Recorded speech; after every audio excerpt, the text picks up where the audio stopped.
Hello, everyone, and welcome to the CSAE conference for 2021. In particular, may I bid you a warm welcome to the special panel on inequality and development in memory of Professor Stephan Klasen, who sadly passed away last year. The CSAE was very keen to celebrate the contribution that Stephan Klasen has made to development economics, and so we're really glad that you can join us here today to do so. Our panelists are all well known for their work in this area and were friends and colleagues of Stephan to boot. And they are Francois Bourguignon, Professor Emeritus at the Paris School of Economics and a previous chief economist of the World Bank, Martin Ravallion, a chair of economics at Georgetown University and a previous chief economist of the World Bank, Abebe Shimeles, who's the Director of Research of the African Economic Research Consortium, and Andreas Fuchs, who is the current holder of the chair that Stephan held. And the discussion will conclude with a tribute to Stephan by Andreas. The panel is chaired by Vijaya Ramachandran, a non-resident fellow at the Center for Global Development. And let me now turn this to Vijaya to take charge of this discussion. Thanks, everybody, and welcome again. Pramila, thank you so much. Thank you to you and Simon and Fiona for organizing this very special event.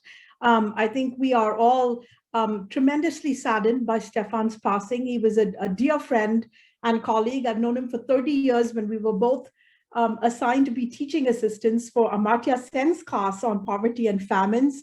As we all know, Stephan, was a great scholar, a great teacher. He published extensively 135 articles, 30 book chapters, 8 books on gender inequality, on income inequality, on labor force participation rates of women, on the fairness of international goals to reduce child mortality, on what should count as aid. He was a tremendous thinker and scholar, I think deeply committed to the goal of ending poverty and to addressing inequality. And so it is my great pleasure today to host our distinguished panelists. But before I turn it over to them, I do want to mention Stephan's record as a teacher at Goettingen. It is an astounding record. He taught 96 courses. He supervised 96 bachelor's theses, 150 master's theses, 76 doctoral dissertations, and in turn made the university a premier place in Germany and indeed around the world to study development economics. I think Stephan would be so pleased that we are doing this today. I think he would have engaged with us and been so excited to hear what our distinguished panelists have to say, and would have really been sort of so happy to be a part of this conversation and indeed a part of the wider conversation. His loss is deeply felt, I think, for all of us around the world, all of us who are his friends and colleagues. And so with that, I want to welcome everyone to this event, especially Stephan's students, who I think are tuning in from around the world. I want to thank our distinguished panelists for their presence here today. And I'd like to invite them now to remember Stephan in a few words. I'll turn it over to you, Francois, and then perhaps we can move on to Martin and Abebe. Once again, thank you so much to everyone for being at this event. Over to you, Francois.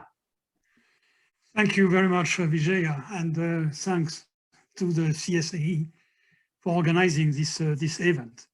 I'm not sure about when I first met Stephan, but I remember that I was very impressed by him. And I was not surprised really to observe that he became very quickly a major figure in development economics, and especially on the issue of poverty and the issue of inequality, of course. For me, Stephan is really what a development economist should be, in the sense that he was a top economist in the technical sense, but he was a top economist with very much human concern and real concern to poverty.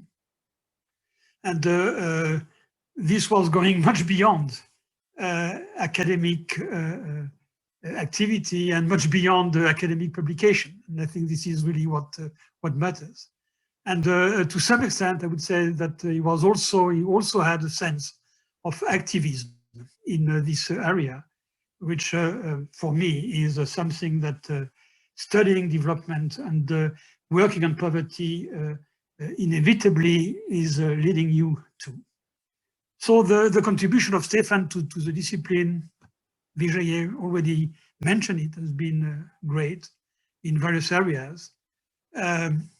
Probably Martin here will also be in agreement with me that the pro-poor growth, there is this famous paper by Stephan on pro-poor growth, which is really summarizing to some extent his interest on poverty and his work on poverty.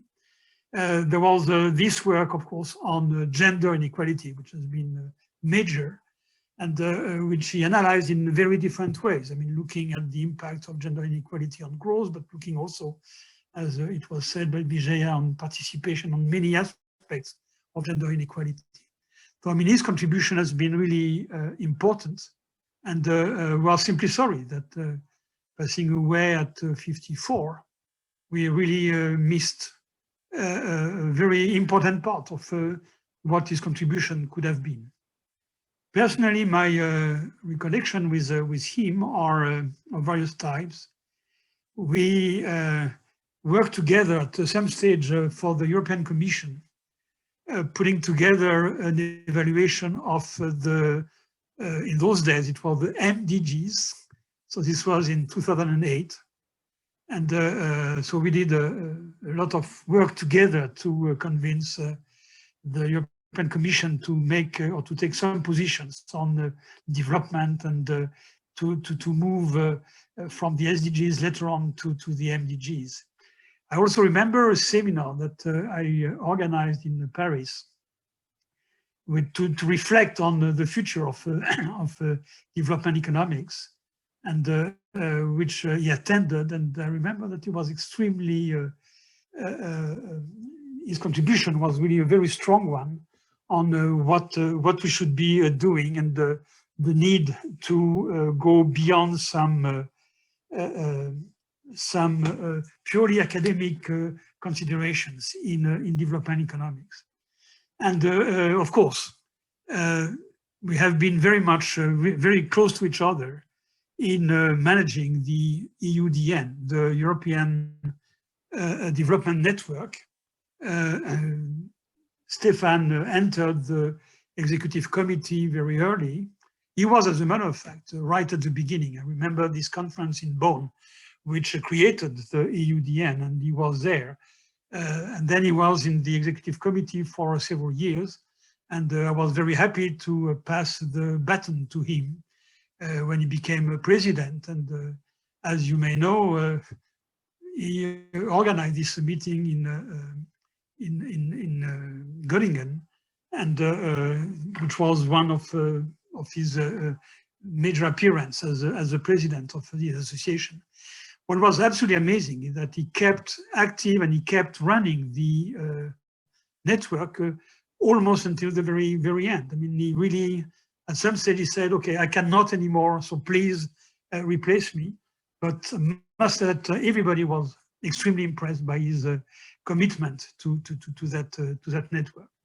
So I'll stop here. Maybe I've been a bit too long, but again, thanks a lot for CSAE to give us the opportunity of reminding Stephan and to spend some time on with his memory. Thank you. Okay, well, this is a sad time for us all, and I share Francois' thanks to CSAE for organizing this event, and it's a very nice thing. It's the sort of thing you see often in academia, and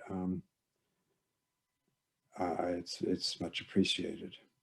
I can't really remember when I first met Stephan. In the mid-90s. I think he just turned up at the World Bank as a young professional. But he wasn't exactly. He didn't fit the mold of the young professional. He didn't actually. I think he only lasted at the bank a couple of years. He moved on. He's a very thoughtful guy, and his intellect. But it was really, in a sense, the strongest thing I had learned about Stephan over many years, the subsequent almost 30 years. is what Francois touched on, the sort of quintessential economist as public intellectual. It was that breadth. This was no narrow academic. This is somebody who's thinking about big problems and big questions. He was a very fine researcher, but his expository ability to explain things at multiple levels, different audiences. Maybe that's something he learned from Amartya, I don't know, who's also superb at that. Amartya Sen, he was his PhD supervisor, Vijaya mentioned, but this was unusual. And you see it. I looked at Stephan's very impressive CV, and it goes on for over 10 pages, I think, of contributions in this very wide range of things, of activities and research grants, administrative work, committees, before we get to the publications, which is another 20 pages, and some very influential stuff. I mean, Stephan and I have been overlapping in our interests forever, I think, and reading each other's work and influencing each other, I think, and preparing this talk, I was reaffirmed at that fact. Greatly missed. If I think of Germany and development economics, actually, I don't even kind of think it existed somehow before Stephan. Obviously, that's not true, but I wasn't aware of it. If I think of what he's done to put Germany on the map in development economics and the students he supervised, one of which I've been working with recently on a book, the contribution is extraordinary, truly extraordinary. I'll say a bit more when we get to the substantive comments about the topic of the day, inequality in Africa, because I'm going to weave in a few observations about Stephan's work and how he's influenced this topic. At that point, I pass over to Abebe.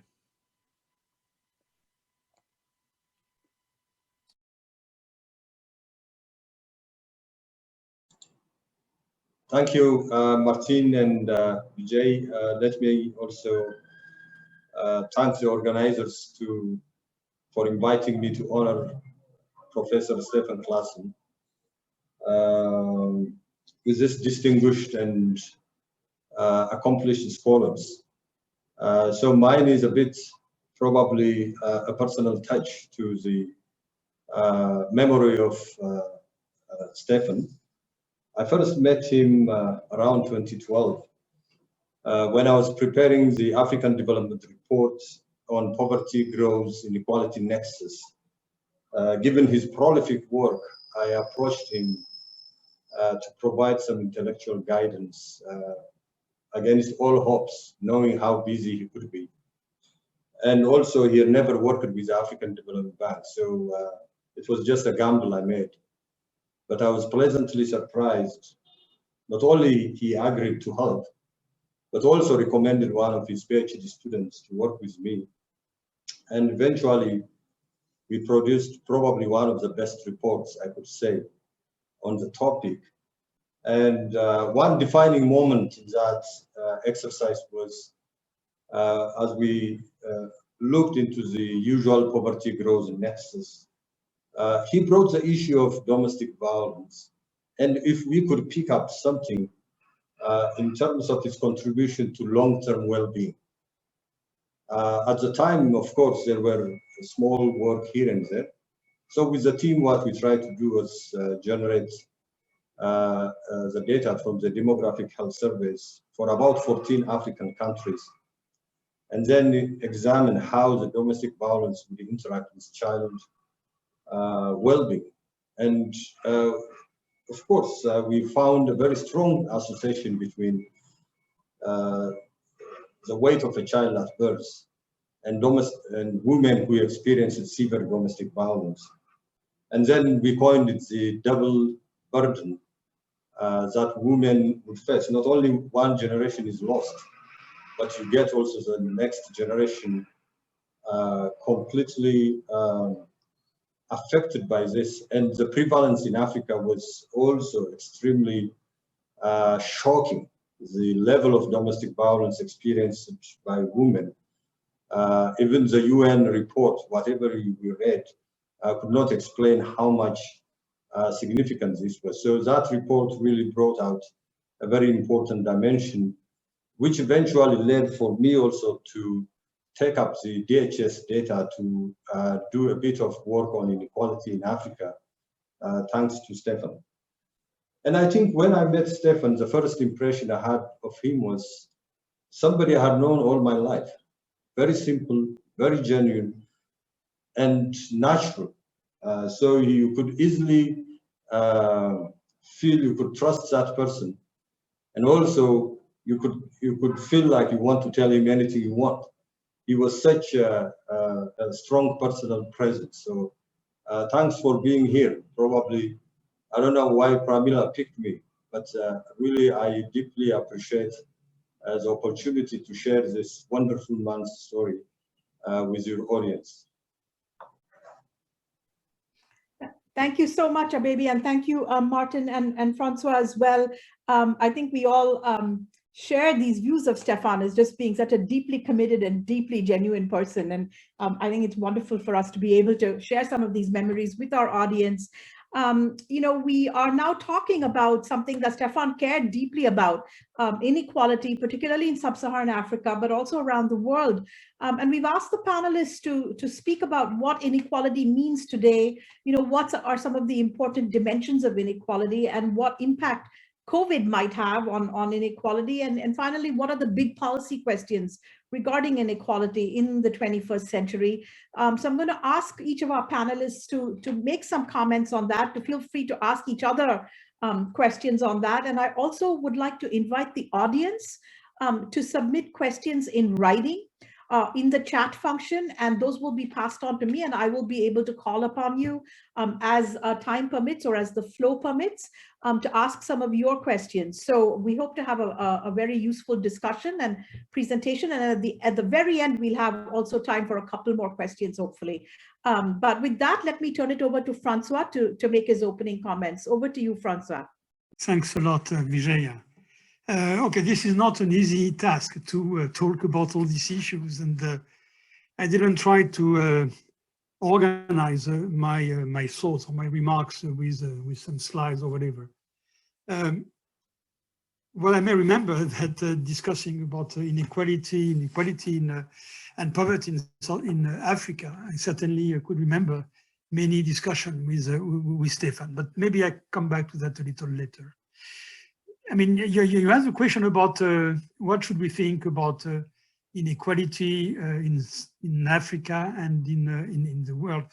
I believe that we are at a time where, quite remarkably, for those people who worked on inequality, suddenly inequality is absolutely everywhere, and we cannot, I think, read 5 lines without in economics or in newspapers to some extent, without seeing the word inequality, without seeing the fact that some reference to the fact that inequality is increasing everywhere in all areas, and there is something which is for me, because I spent many years working on inequality, a bit frustrating in the sense that to some extent, I'm not sure what we're talking about, what inequality is about. We tended to consider inequality in a very simple sense, which is what is the standard of living of a person, and how unequal are those standards of living. This is making a lot of sense as a basic question, and we could define either poverty or inequality in those terms. Now we know that poverty and therefore inequality is more than that, or it is multidimensional, as many people say, and then measurement is becoming much more complicated. And but then we still are able, more or less, to get something measured, and we can follow the evolution of poverty in the different dimensions, and we can make statements, and we can make judgments, and we can make policy recommendations in this area. But I think that today, at least in developed countries, but I think that there is an extension toward developing countries too. The concept of inequality goes beyond that. We are somehow combining outcomes and opportunities. We are combining various dimensions in outcomes, and we are various dimensions in opportunities. We are combining this with access to some goods or some services, which means that at the end of the day, when we say inequality is moving up, we don't really know what we are talking about. This is making the discussion very difficult, because if somebody has in mind inequality with a given type of definition on a given concept, and somebody else has inequality with a different concept, then the discussion is almost impossible. So my point, I think, is really that we should try to put some order into that. I mean, we should try to, at this stage, now that we moved away from standard measurement of inequality in terms of standard of living, for example, then we should make an effort in order to try to come up with something that would be more comprehensive, that would allow us to have a reasonably precise or more rigorous debate on the way in which inequality is indeed changing. So all this may be very much influenced by the perception, and there may be a huge difference between perception and the actual level of inequality. And I'm afraid that this is certainly part of the story. And it is so easy to say that inequality has increased, and because of this, we have to do this, this, and that, or because of this policy is wrong, or because of this, strategy is wrong. That we need to get to something that we could manage in a more effective way. Now, let me now get to a slightly different point, which is really, for me, a reminder of a long discussion that I had with Stephan about inequality in Sub-Saharan Africa. And the issue, I mean, the discussion that we had was precisely about this. What do we see when we look at surveys in Sub-Saharan African countries and we measure inequality based on those surveys? Those surveys may be in Tanzania, it may be in Kenya, it may be in Mali, it may be in Côte d'Ivoire. Every time I think we are very frustrated in the sense that we have the feeling that we're only getting a very limited part of inequality. In the sense that we're looking at what people have to live on, and we are simply ignoring what many unofficial income flows, which are probably extremely important. And at least we have indications about the fact that they are important. And those income flows are the unofficial ones, which are basically going to the elite in the countries. And from time to time, because we have access to some estimate of capital flight, because there is a kind of scandal, and we learned that this guy on government simply got so many millions out of a deal with some foreign company, or doing some kind of cheating within the country. And suddenly we have a glimmer about what we're missing in terms of inequality. And I have a feeling that we are missing a lot. And because of that, what we can say about the evolution of inequality, what we can say about comparing inequality levels across countries or across regions may not make very much sense. What we say when we're analyzing the relationship between inequality and some other economic variable, like economic growth, for example, we may be making a big mistake simply because we are missing this very important aspect. And as I was saying that we should make progress in trying to make clearer what we mean by inequality, I think that if we stick with the standard definition on income or income flows, then I might believe that, and this was our conclusion with Stephan, that we should make progress in trying to get some estimate of those unofficial flows, which may be really quite important.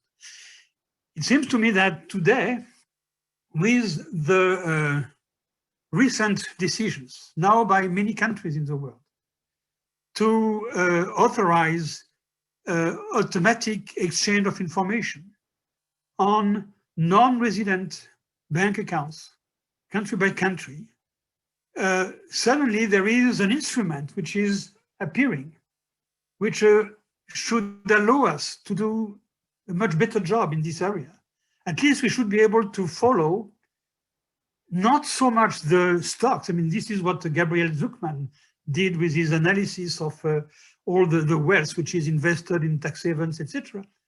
We should be able not to look so much to stocks, but to look at flows, because we would have information on movements on bank accounts by non-residents in many countries in the world. And this automatic exchange of information means that the tax authority of a country is automatically being given information on what is going on with accounts that its citizens, its nationals have in foreign countries. So I would think that this is a direction for improving our estimation of this part of the economy which escape observation and which escape our inequality measurement that would allow us to make progress. Okay, I've been too long on this. I had in mind to talk about other issues, in particular to go to COVID, but I think that it is much better for me to stop and to leave the floor to Martin and Abebe. Thank you, Francois. I had three topics that I thought would nicely illustrate Stephan's concerns on the topic of inequality in Africa and continuing work, including on issues that he had discussed. Well, data is one of them. The three issues are really data, measurement, and policy. Data, first, I guess, is the question that Francois has already alluded to. Really, do we have any idea how unequal income and wealth is distributed in Africa? And pretty much of the view we don't. There are a couple of problems. In some ways, the engagement of economists with statisticians in producing survey data, in many ways, in the development context, it started in Africa, in Côte d'Ivoire, in mid-1980s. Work of Angus Deaton, Dennis Dutrey, and others working with in designing surveys. In some sense, it was all about questionnaire design and so on. I think today we need much more engagement by economists in understanding some very fundamental things about the behavioral responses to surveys. Why some people participate and some people don't. And that is a kind of activity choice that we're used to studying in many different contexts. But we don't give enough attention to its relevance in understanding and interpreting survey data. The reason I emphasize this is that I've shown in work with others and on my own too, that in a number of cases, in some very simple cases, with a very simple, very seemingly plausible behavioral model, I can correct survey data for systematic non-response of rich people, as long as I have what's called common support, as long as I get at least some of very rich people participating in my survey. It's a reweighting problem. But the design of those weights we've left to statisticians, and I'm very respectful of statisticians, but they don't think about behavior enough. And they're not as willing as economists are to make assumptions about behavior and start modeling things. But there's a power to that modeling exercise, provided you're reasonably modest about it and careful about your assumptions. There's a power in understanding this really important problem we're facing with surveys all over the world, which is systematic non-compliance, compliance bias, called different things, different people, but just the general idea is richer people participating less in surveys for various reasons. They may not want to participate, they may never be home, and so on. All of these things are behavioral aspects, and we need to dig a bit more deeply. We also really don't know whether that common support assumption is valid. We see assertions that it's not, implicitly or explicitly, but we need more evidence on it. I'm inclined to think it's not quite as bad an assumption as people make out. I did some work a few years back correcting what I believe is correcting the CPS in the United States for systematic non-response, and you know, I would plausibly add about 5 percentage points to the Gini index in the United States. It's actually theoretically ambiguous how it would impact the Lorenz curve, but in this case, it increased inequality. You know, I could make up about 3/4 of the gap between the surveys and the national accounts by a plausible reweighting of the data consistent with a behavioral model of compliance, of why people participate. So there's things to do there, and I think economists, and I'm sure Stephan would agree, can engage more about that. There's also scope, and I'm all in favor of the work that started with Simon Kuznets and Tony Atkinson, Thomas Piketty, on using other data sources. I think there are some important questions there that haven't been addressed. The construct validity of this exercise is very unclear to me. Why taxable income would be a valid welfare indicator, how you merge survey data with income tax records. A host of interesting and difficult questions. I'm not trying to put a wet blanket on that work. I like that work a lot. But I would like to see a better development, particularly on the construct validity issues, as well as the usual internal, external validity concerns. And in all of this, what Francois mentioned about understanding capital flight, I know this gets a lot of attention in Africa. It's a problem everywhere, though. It's not a specifically African problem, but the magnitudes are amazing. And the more we can get at the flows, and the more we can plausibly tie the flows into the distribution and the domestic distribution, the better angle we'll have on all of this problem. At the end of the day, you've also got to remember, I don't want to discourage any work on this. I mean, obviously, as people probably know, I spent much more time on the bottom end of the distribution than the top end of the distribution. And part of that is also a little bit of a kind of policy concern. In some ways, the very same reasons that make it hard to measure top incomes make it hard for us to do much about it. I might come back to that when I talk about informational constraints, the third policy side of this. How are we going for time? Do you want to, maybe we should okay, switch to Abebe. What's that? We're okay if you want to go. We're okay, okay, good. Yeah. Because the second point I wanted to raise, maybe I'll come back to the third if we have time, but was looking at the other end of the distribution. How are we doing there? Now, I said, I'm more comfortable with how we measure the bottom than the top, maybe unwisely, but I am. But when I look at what we actually do in measurement, this is something I never got a chance to discuss with Stephan, but I would have loved to hear what he thought.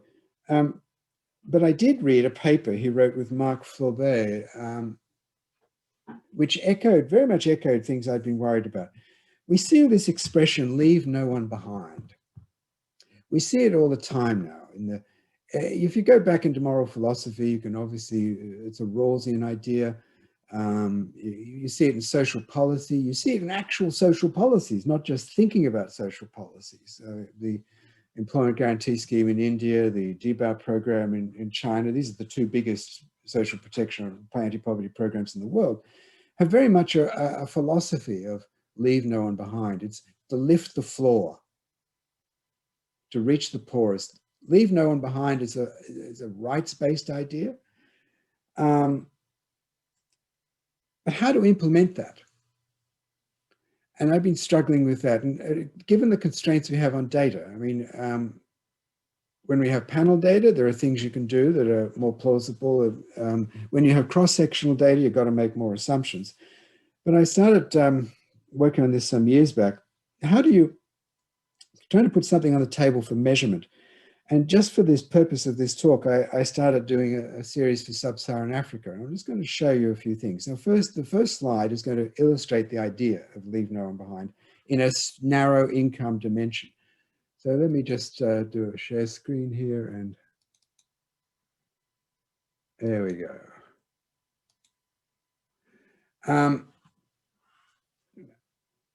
This is two sets of two cumulative distribution functions.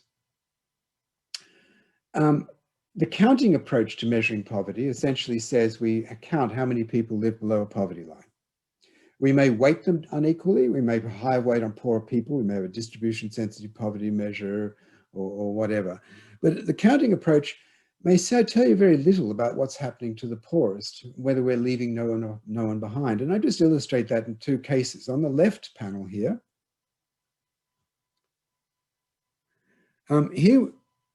sorry, why is this not working? On the left panel here, two cumulative distribution functions, the poverty rate has not changed. But on the right panel, that's also true. The difference is, on the left panel, the lowest level of living has not increased. And on the right panel, the floor is lifted. So if we're going to leave no one behind, if we're going to eliminate poverty, we're going to reach $1.90 a day or whatever poverty line you choose, we're obviously going to have to lift the bottom to that $1.90. So my question is that happening? Linking back to Stephan's interest in poverty and growth, but here's an aspect of that question, which I think hasn't had enough attention. That's a difficult measurement question. Surveys are not designed for measuring the poor lowest level of income. So you're going to need some kind of weighted average of observed incomes and some plausible weighting structure, presumably highest weight on poorest people and so on. Doing that for Sub-Saharan Africa, first on the counting approach, this is the latest update I can do up to 2018 from all the survey data available, national sample surveys, of the simple headcount index of poverty in Sub-Saharan Africa.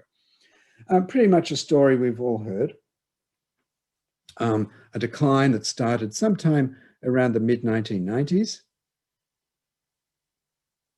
Not a dramatic decline, but it's certainly good news, particularly given that prior to that, poverty rates in Sub-Saharan Africa are on the rise. But we've seen a decline from about 60% below that poverty line to about 40%. What happens for the floor? Let me just move your picture so I can see it myself. Okay, on the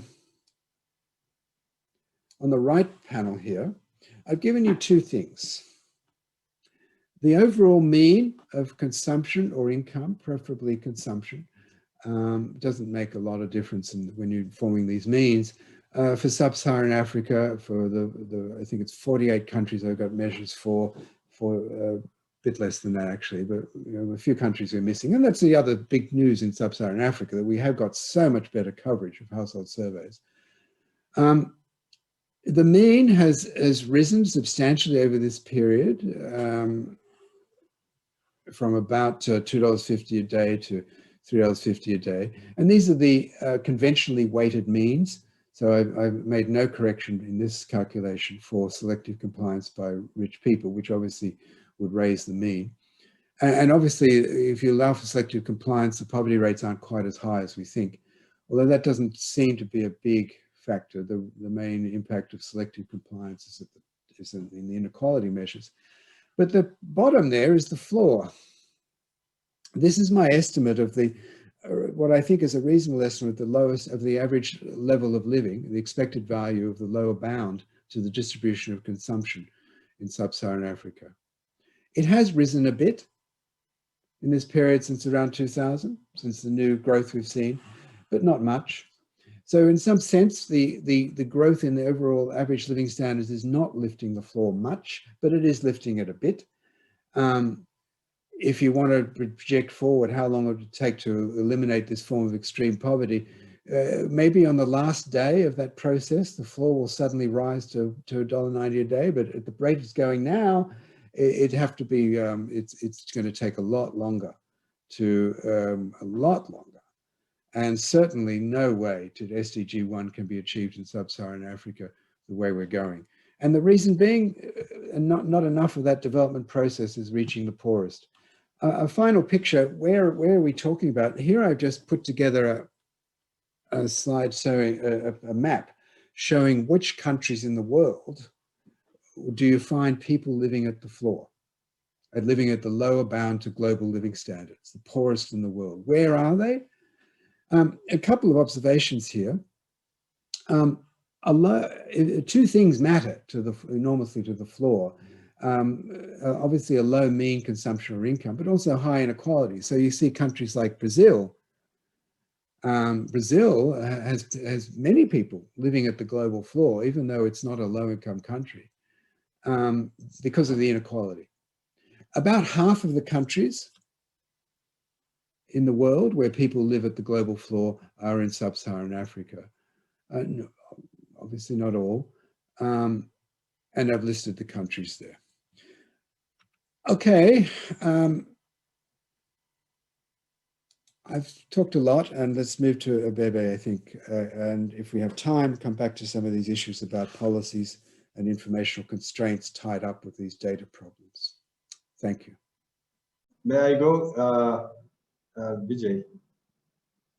Yes, of course. Please go ahead, Abebe. Yes. Okay, so I'll be quite brief. I mean, after Francois and Martin's thoughtful opening of this discussion, even my mind rests to the most fundamental question Francois raised. When we measure Gini coefficient, what do we mean? What do we get? What does it mean? What does, in terms of its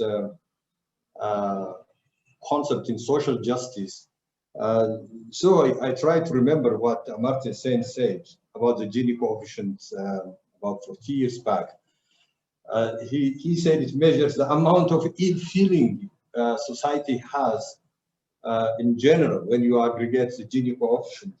Or he said if you want to even go beyond ill feeling, it measures the percentage of the population that don't want to be themselves. When you have high Gini coefficient, everybody wants to be somebody else, not who they want to be. So it raises a question: why do we care about inequality, especially in Africa? Why should policymakers, given what has already been said, that Africa, as I will just show, even with the limited data that we have and with the aggregate measure that we estimate inequality, harbors one of the most, it's one of the most unequal continents, second to Latin America. So it begs the question then for policymakers who are also tackling high level of poverty, where is the scope for addressing inequality, and how much of it should Africans tolerate? How much of inequality should we tolerate? And what is the ideal inequality that we need to have in a country? These are, I think, questions that rest into my mind. But let me see, to support, I think, what Ravallion has just said about African inequalities, just to give our participants my sense where I am. Just a very quick look at the, so which takes me also to the COVID-19 issue. I think you can see the red line here for Africa. Of course, data limitations are there. Africa is the second most unequal continent throughout the time when we got available data. And of course, Latin America is up there. But for Africa, it is stayed quite flat. And if you look at also country level information, you don't see much of a difference. I've seen Martin's work also. I think he has indicated the persistence of African inequality in Africa tend to be difficult to explain, given the undifferentiated economy, low level of development, and of course, the low pace of structural transformations that we see. So the point raised by Ravallion on also the benefit of growth not going really to the poorest, this is a growth incidence curve of Ravallion's measure for 32 African countries we put together. You can see this is just an average of the growth incidence curve between 2000 and 2005 and 2010, 2016. So not much has gone to the poorest population. So, Africa has this double problem of accelerating its growth to tackle poverty, but also dealing with the distributional issues.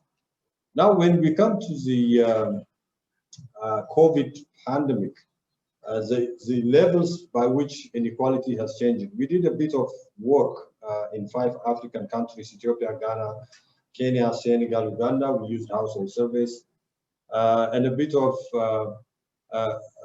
assumptions on the potential income losses that we could be observing. And you can see everywhere inequality has increased, more dramatically in Senegal, a bit also in Ghana, more, but the most devastating impact is on poverty. I think it seems everybody agrees today that whatever progress African countries have made up until the point of the COVID-19 pandemic may have been significantly affected by the pandemic. You could see here the percentage point increase in poverty in all of these countries, which is dramatic. So let me stop sharing. So the question in front of us is, what are the most important drivers of inequality in Africa with the limited information that we have? And what should policymakers, at least in the next century or the next decade, if I were to advise my government, what do I tell them? Ethiopia is one of the most unequal countries, at least by the measure of assets. So a couple of things. I think one, the reason policymakers need to worry about inequality in Africa is the potential of social unrest it creates, the redistributive conflict. You could see it everywhere. The tensions underlying the social fabric in Africa partly is mediated by rising resentment among the young, particularly these days, the demographic pressure that is mounting in many of African countries. No amount of growth can overcome it. So governments really need to rethink which type of growth do they need. It's not just growth, but which type of growth. And I think this is a work Francois has done a lot, and Martin, is the proper growth, inclusive growth. But essentially, policymakers have not been listening carefully in terms of determining the path in the next decade or 2 decades. Where should the source of growth come from for the citizens? So a few works that I have done show that clearly duality is one of the reasons of this widespread economic misopportunities. For instance, to give you one example, the urban-rural, the spatial inequality for asset-based Gini coefficient explains close to 30 to 40% of the variation in inequality in Africa. Especially in Africa, again, if you add the dimension on regional inequality, ethnicity, because settlements generally tend to follow regions. Therefore, you have this potent mix of ethnic politics as well as regional inequality, which creates a lot of tension in many countries. And the drive for generating inclusive institutions is always impeded by this political economy factor. So I hope the next research will focus on how African countries can devise institutions that cater opportunities almost for everyone on equal basis. The other part is the education. I think Francois also may look at it, the human capital. When you look at the African experience, in every correlation I've tried to do between inequality and education, it turned out higher education plays a very, very significant role in being associated with lower inequality. Whatever issue is driving this, it looks, if you look at around in Africa, you don't have that educated population among the current young that could be a source of entrepreneurial drive, that could be high level of skill, preparedness for the next global economy, for the next, this knowledge-driven global economy. So African governments have underinvested in education, overinvested in physical infrastructure. That imbalance, you could now see it in the returns to education and the inequalities that it has unleashed. So with this, I think I just conclude by saying one example on redistributive policies. As you know, there are some good institutions that are now working on inequality in Africa. One is the Commitment for Equity Institute, based, I think, in somewhere in University of Nora Lustig, I think. Professor Nora Lustig is leading it. And there is also the African Center of Excellence on Inequality Research, to which I'm also a board member. So they have done one interesting work on Ghana, which is going beyond consumption expenditure, just using income somehow in a lot of efforts that they have done to measure inequality in Africa and the degree to which redistributive policies could be influencing inequality. So in Ghana for the year 2015, what they found was inequality without any redistributive policies was 71%, the Gini coefficient. That is almost, I mean, to the roof. And the only improvements fiscal policy could do was to bring it down to 51%, a 21 percentage point decline, but still 51% is a very significant level of inequality. So this shows Africa has a long road to go, even with redistributive policies, to tackle inequality. Of course, we need to think about social protection programs. The COVID-19, if at all, it has disclosed the hidden potential that Africans have for interpersonal transfers. There are plenty of anecdotal evidence where families helped families during this significant lockdown in most countries. So thank you for this, and I hope, I managed my time. Thank you. Thank you so much, Abebe. Thank you to all our panelists. I think we've discussed sort of the complexity of this problem, the data measurement issues, the understanding behind slogans such as "Leave No One Behind," and then finally this very difficult translation from our research findings into policy and how to make make policies around addressing inequality, the enormous challenges there. While our panelists have been speaking, we have been getting some very good questions from our audience. So I'd like to turn it over now to Joshua Shem, who is a student at Egerton University in Kenya. And Joshua has a question on land ownership and inequality. I think he wants to get a sense of sort of to what extent the complexities of land ownership in Africa and the unequal ownership of land has been a driving force around income inequality. If any of our panelists want to address that question, please go ahead. Abebe, maybe you want to go first.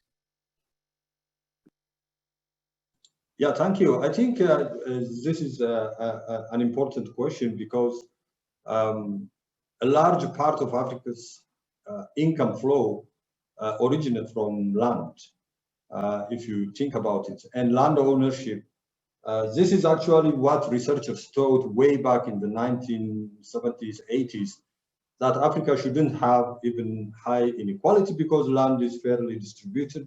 and land is a source of livelihood. Therefore, whatever inequality people were producing was seen with a lot of suspicion.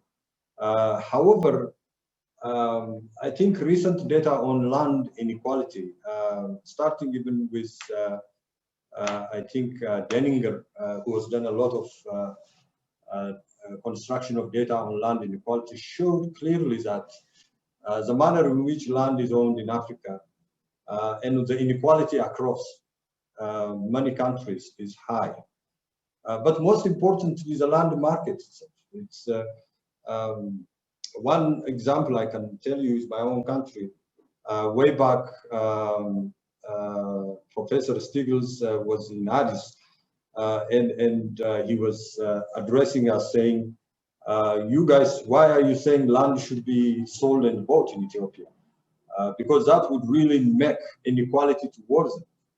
So at the time we had this panel data that Pramila and Stephan had done in Ethiopia. And then from there, we just showed him in 15 villages where inequality of land was supposed to be quite low, because Ethiopia distributed land, nationalizing land and distributed equally to all farmers. That was the theoretical distribution everybody knew. But then the actual land ownership, the Gini coefficient was to the roof, around 45%. Nobody could explain why, how, and why this happened. What was happening was the informal land market that was going on in the country. And to this day, land is a very, very significant resource that's even a source of conflict. I don't know if you are following the recent news in the country. Land is a major source of conflict, especially fertile land. So inequality is driven partly by that. Thank you, Abebe. I think in the interest of time, let me go to the next question and turn it over to Martin and to Francois to answer. Our next question is from Thomas Ferreira, who's with JPAL Africa and is based at the University of Cape Town. And Thomas has a question about growth and poverty. I'm going to turn it over to Thomas to ask the question. Hi, yeah, thanks for the great presentations and the interesting comments. So South Africa has both high levels of poverty and some of the highest levels of inequality in the world. And I wonder sometimes about how we should think about the balance between reducing poverty and inequality. So you can think that economic growth can reduce poverty, but it could potentially also increase inequality at the same time. So it's a bit of a question of, is there a trade-off, and how should we think about that? Thanks. Martin, you want to go first and then over to Francois? I've looked at exactly that question quite a few times empirically. I mean, you can make theoretical arguments either way on the trade-off. And it's, you know, it's one of the central questions of development economics, really. Empirically, I don't see much evidence of it. It's not the case, that doesn't seem to be the case that high inequality is just the price you pay for poverty reduction, that because you need the growth. The argument being, I don't agree with the argument, but the argument being that the growth is inevitably unequal, but it'll reduce poverty. Empirically, we just don't see much evidence of that. You could point to China, but if you break down China by province, you don't see that at all. In fact, the low inequality provinces, that people tend to think China started its reform process with no inequality, which is completely wrong. But there was some provinces much more unequal than others, and the provinces that were more unequal did not see higher growth. The upward pressure on inequality coming with the growth process is also a bit ambiguous. I mean, the time periods in China's economic history when inequality was falling, and there were periods when the emphasis much more on agriculture and rural development, were periods of high growth. So the evidence is really unclear, and the same as cross-country evidence, including across Sub-Saharan Africa. It's an oversimplistic view.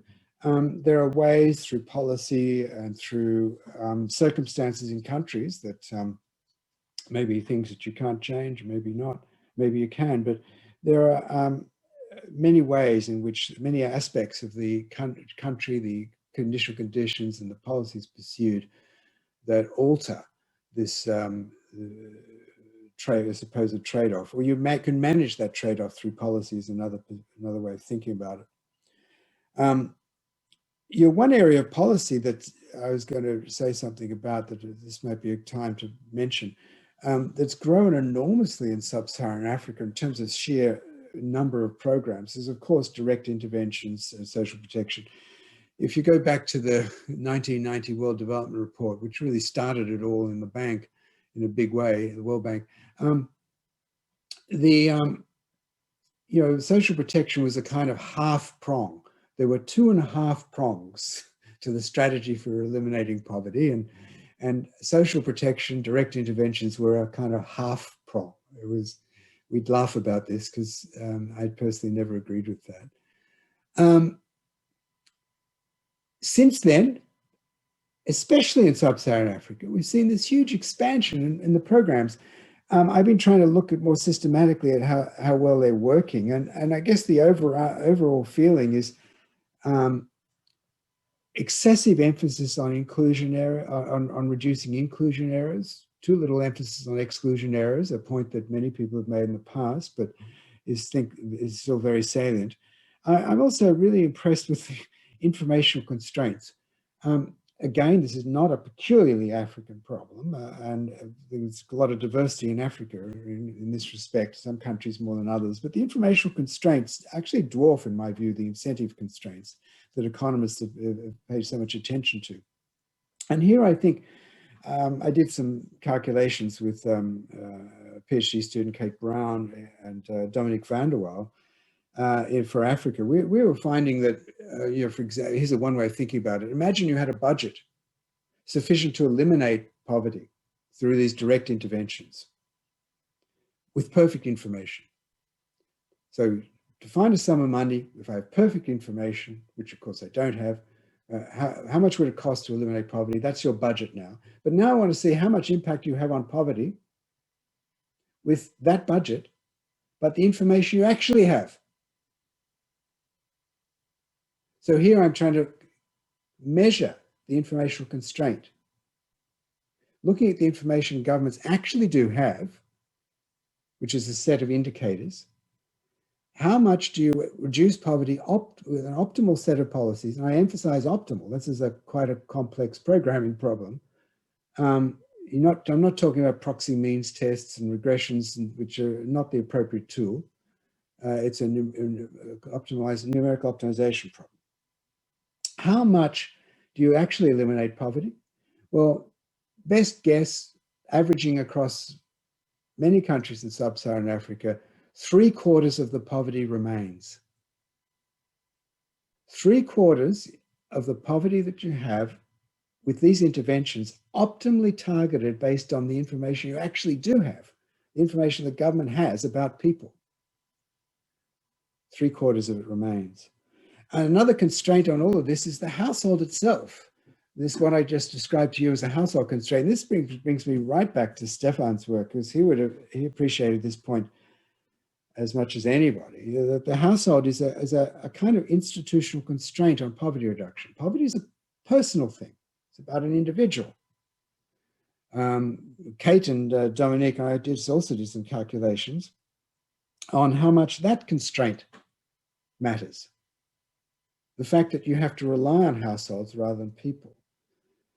That's hugely important. For example, we found, again, in Sub-Saharan Africa, 3/4 of the undernourished women and children, this is based on DHS data, the same data that Abebe mentioned, 3/4 of the undernourished women and children are not found in the poorest 20% of households.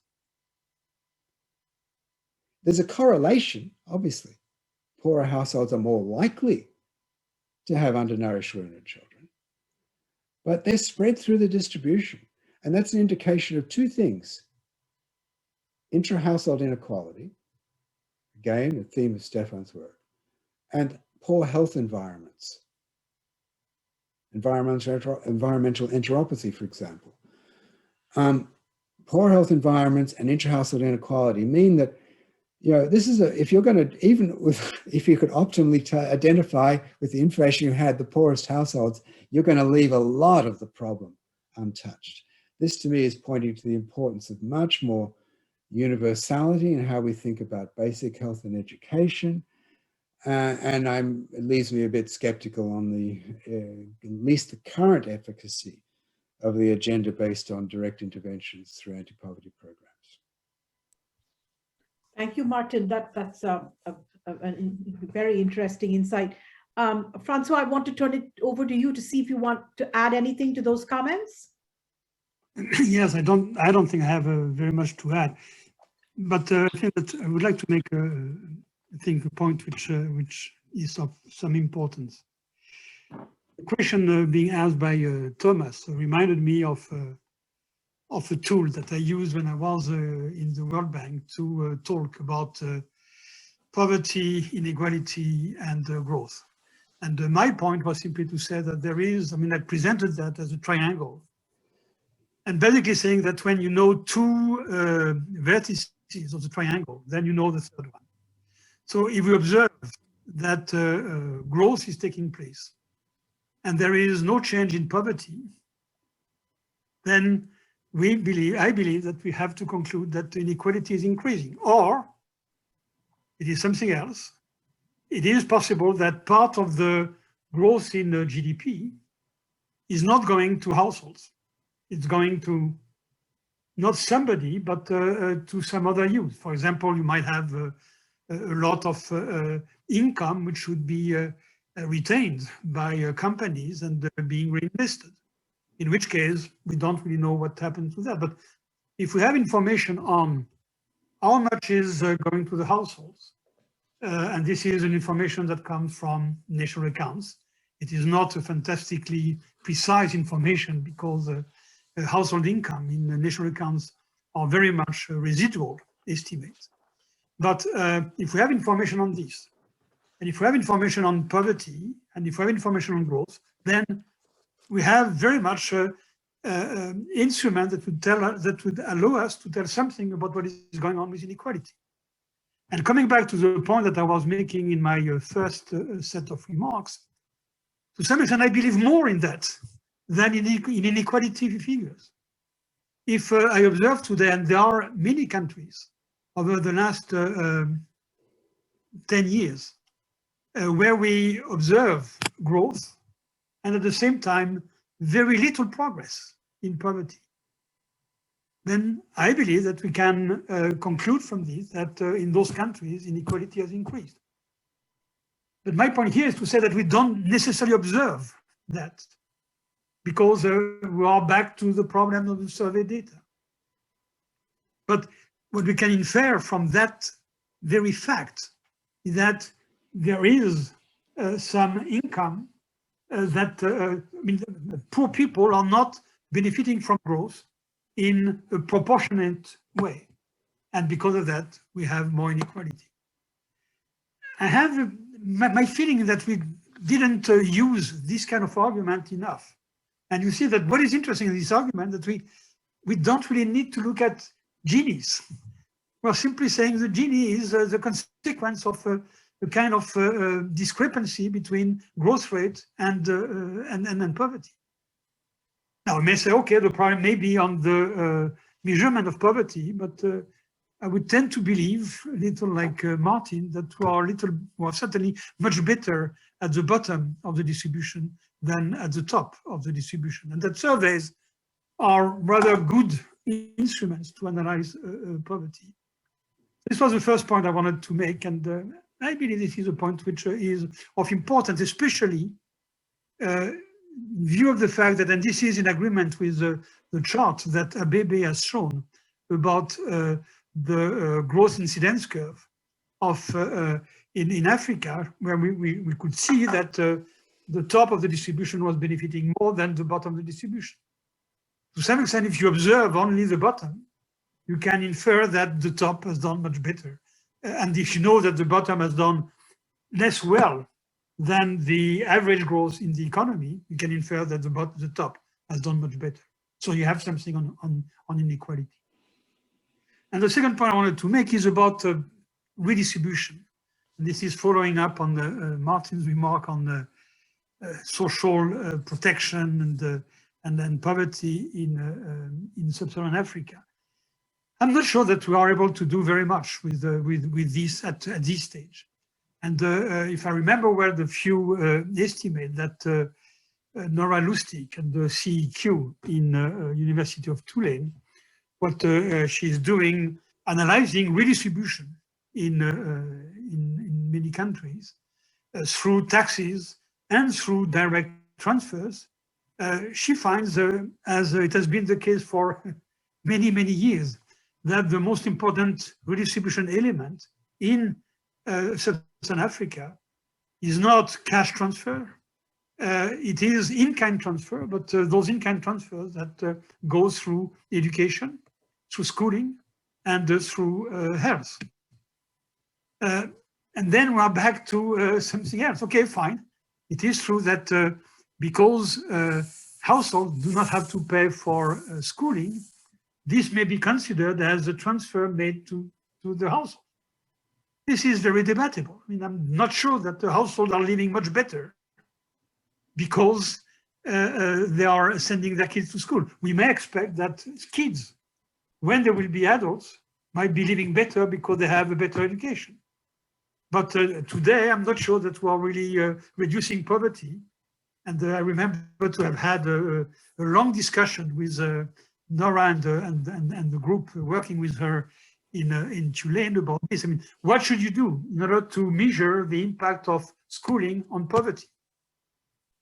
Should you increase the poverty line by the cost of schooling, the implicit transfer that you are making to people who have a kid going to school? How do you do that? I mean, and is this reasonable to do so? Or some people even don't change. I mean, I remember to have seen papers where people were not even changing the poverty line. This is an issue because we don't really know what is the first. To be completely rigorous, we would need to know the willingness to pay for schooling by households, something that we don't really know, certainly we don't know well. But more than that, and this is a link to another issue that I wanted to focus on, we have an issue of the content of schooling. And the fact that today, what we observe in many Sub-Saharan African countries, that a huge progress has been made in terms of school enrollment, but not, I mean, the progress in terms of cognitive achievements by kids who have gone to school for 4 or 5 years, let's say until the end of primary, is not really great. And that there is a real deficit from that point of view in terms of when comparing to other countries at the same level of development in the past. Certainly there is an issue of the quality of schooling, which is absolutely enormous in Africa, and which is an issue that has to be addressed. So in other words, what I'm saying is that when we think about redistribution through schooling, which seems to be the most important channel through which the state is redistributing from one part of the economy to another part of the economy. When we look at that first, we should not look really at what today's households are receiving. We should look at what is investment in the human capital of the kids and the human capital that those kids will be able to exploit later on in their life. And if we do that, then it is absolutely necessary to take into account the quality of schooling. And it's something that we don't do well, which requires much progress in measurement. I mean, well, getting to it. There are a couple of scores and there are surveys like, I don't remember the name, the equivalent of the PISA survey for secondary school. There is a survey for primary school and different surveys in Africa, depending on whether we look at English-speaking Africa or French-speaking Africa. But I don't remember the name of those surveys. But this is something which is absolutely essential if we want to look at the redistribution that is taking place. But again, it is not a redistribution at one point of time. It is an intergenerational redistribution. And it may be more. We're a bit short of time, so perhaps we can. I'll stop. Yeah, thank you. Sorry about that. I think we're now under some time pressure. I want to take a quick question from Joshua Magero at UCT, and perhaps Martin can give a quick response before we turn it over to Andreas. Joshua, please go ahead. Thank you so much. I'll ask this one quickly. So in most analysis of poverty or inequality, I think the mainstream literature highlights the importance of economic drivers, but I think perhaps a much more concern should be, structural drivers.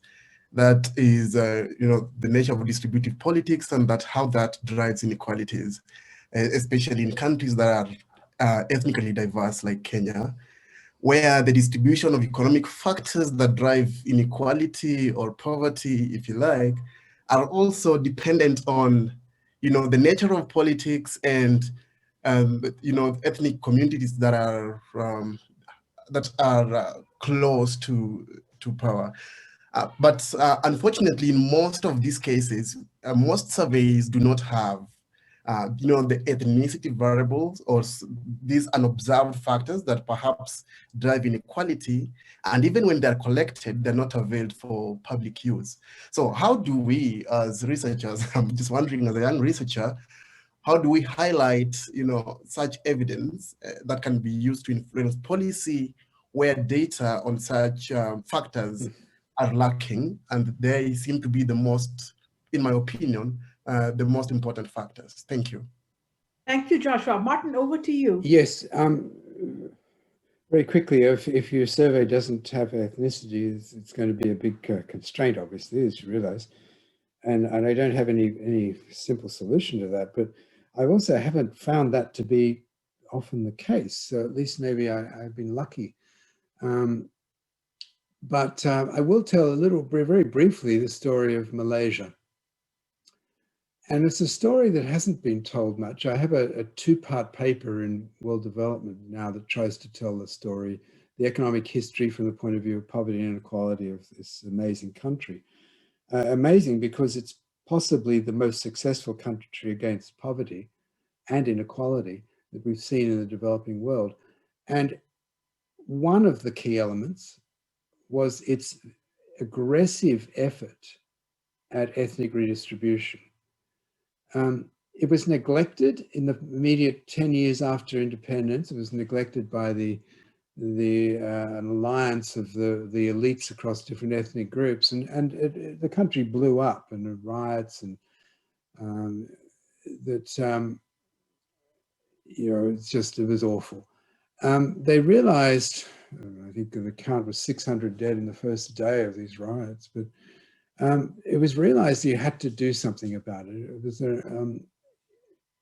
the country implemented what was called the New Economic Policy then, and over a 20-year period, where ethnic redistribution was central. Now, obviously, there was a debate and conflict about this, but there was a broad enough realization that there was no option, that the stability, the political stability of the country was a foundation for its economic development. And if you didn't address these fundamental ethnic inequalities, you're going to get a horrible kind of development, or maybe not much at all. And there was a consensus emerged around that point, which was one of a number of things in a rather heterodox development strategy, which made for quite a success story in terms of poverty, long-run poverty reduction. The poverty rate went down from 40% to basically zero over a 30-year period. Inequality has been managed, hasn't risen. It's been generally on a decline, as measured. I mean, it's underestimated probably, and it quite possibly has risen, but we just don't know about it. But I think there was a broad social consensus around this, and that was hugely important. Unfortunately, it had to get very bad before the consensus could be achieved. But it's a warning to countries that neglect this problem. Thank you. Thank you, Martin. Thank you to all the panelists for your insights today. I want to mention that there are over 100 people on this call, and unfortunately, we were not able to get to all of your questions. So I'm sorry that we couldn't do that, but I think we can all agree this has been an incredibly insightful and helpful discussion to our understanding of inequality in Africa and elsewhere. I want to take the opportunity now to turn this over to Andreas Fuchs, who holds the chair at Goettingen that Stephan used to hold. And I would like to invite Andreas to make some comments about our colleague Stephan Klasen and to close this very important event. Over to you, Andreas. Thank you so much, Rich. And yeah, first of all, let me thank you, Rich, Pramila, Simon, and all of CSAE for organizing this panel discussion in honor of Stephan Klasen. So this means a lot to my colleagues and me and his former students in Göttingen that you organized that. So I speak here also in a double role. So I had the honor and pleasure to be one of Stephan's colleagues at the faculty in Göttingen, but also the honor and pleasure to learn a lot of him because he was my second PhD supervisor. So as Martin already said, so we are very grateful to what Stephan achieved. So he essentially built up modern development economics in Germany. When he started in 2003, he was the only professor in development economics in Göttingen. And by now we are several full professors, several associate professors, assistant professors, postdocs, PhDs, a lot of PhD students. He founded a research center on poverty, inequality, and growth, and helped establish links, networks in Germany and Europe. So as Francois said, he was very dedicated, and this was not only visible in UDN, also he led our research training group, essentially a PhD program on globalization and development, even when he was already seriously ill, and we are very grateful for that. And yeah, just impressive what he did and what he achieved. So inequality was one of his core topics. So already his PhD dissertation was on gender-specific inequality and mortality in developing countries and in historical Germany. And also when you look at his 6 last publication, which are recent overview articles published since 2018, 5 of 6 are on the topic of inequality. And 4 of these 6 articles are on gender inequality. So what I would like to dedicate my final remarks on this particular topic on gender inequality, because this was really very important to Stephan.